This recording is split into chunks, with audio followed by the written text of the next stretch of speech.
وادي الغزال اتدلع غزال، يا عيني عليك يا بن شرقي، يا عيني علينا.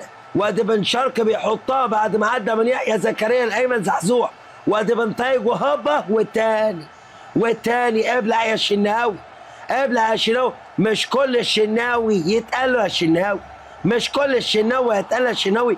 بص النهارده بن طايق، وبص النهارده الاسيست من الاهلي للزمالك محتاره والله. بص النهارده دي باكليفت النهارده يحيى زكريا مش قادر، امسكوا الحصان، امسكوا الحصان. بصوا سيدي اشرف من قلبي، اشرف من قلبي وهو بيتوغل وينتشر ويجري النهارده ويحوم النهارده كالفراشه ويلدغ كالنحله، وبص بعينه وحطها النهارده لايمن زحزوح. ما بتشوفش العلامات ليه مع الاهلي؟ بص التربو يا جماعه، ده فتح التربو، ده فتح التربو يا جماعه. بص السرعات للاخ زحزوح، زحزوح بيزحزح على البنطيق وهوبا من تحت ايد الشناوي عشان يعلن عن الجول الثاني. ده كويس ان الماتش ما اتذاعش، كويس ان الماتش ما اتذاعش يا حبيبي.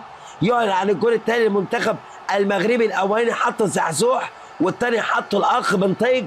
افسخ عقدك، الاهلي اولى بيك، الاهلي اولى بيك. بص عليها بالسرعه العاديه، ادي بن شرقي اهو بالسرعات والاهات بيلعبها النهارده لايمن زحزوح، وزحزوح بيزحزحها لبنطيق، ومصر تخسر من المغرب 2-1.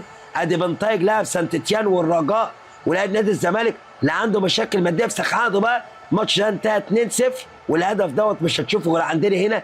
انزل قول لنا رايك في بن شرقي وبنطيق النهارده الفراشه.